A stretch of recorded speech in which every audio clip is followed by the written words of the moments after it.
Hi, this is Elliot Haspel, and welcome to another edition of Best Practices Weekly.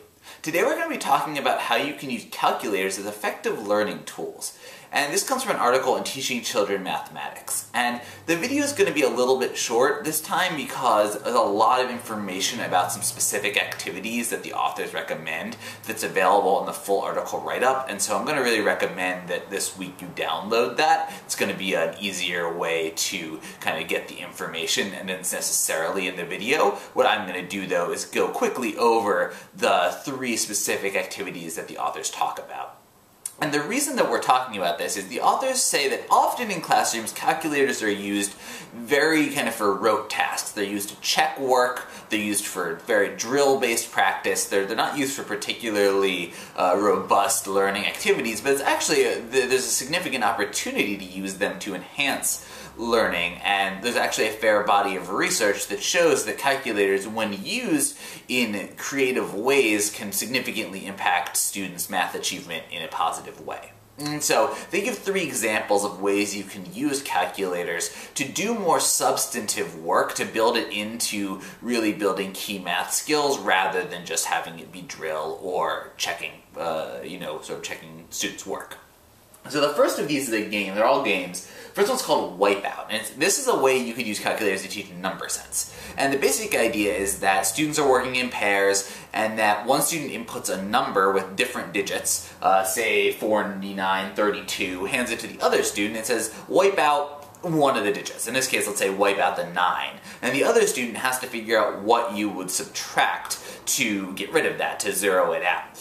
And so, of course, in this case it's 900, which is obvious to us, but for a student, especially a younger student, they have to think about, is it 90, is it 900, is it 9,000, what place value is the 9 in, how do I get rid of it? It's really a way they actually have to think about it.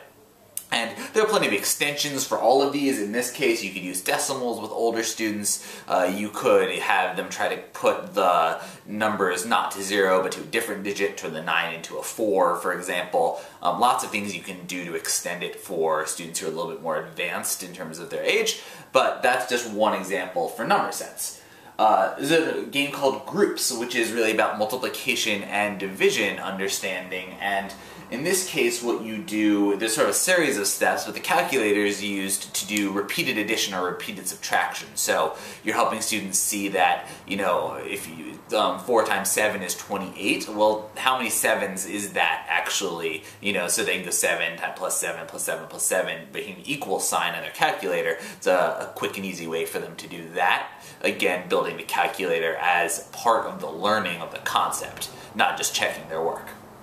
And the third example is called the range game, and this is about estimation. And this is when the teacher gives a starting number, one of the operations, and a range that students should try to land at. And students in pairs have to try to figure out, well, what do I need to actually do to the starting number to get there? And then they can immediately check their work, or in this case, check their answer, but using a calculator. So for example, you might say 250, and the operation is, that's the starting number, the operation is division, and the range is 40 to 45.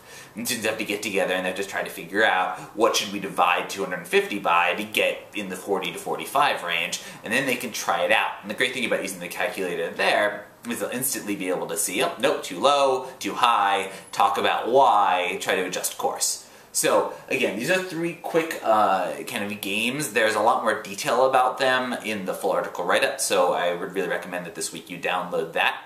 But overall, the big point here is that if we use the calculator in the classroom as a part of learning new math concepts, part of really deep math learning, students will achieve higher than if we simply use a calculator for checking work and things like that. Thanks for watching, and happy teaching!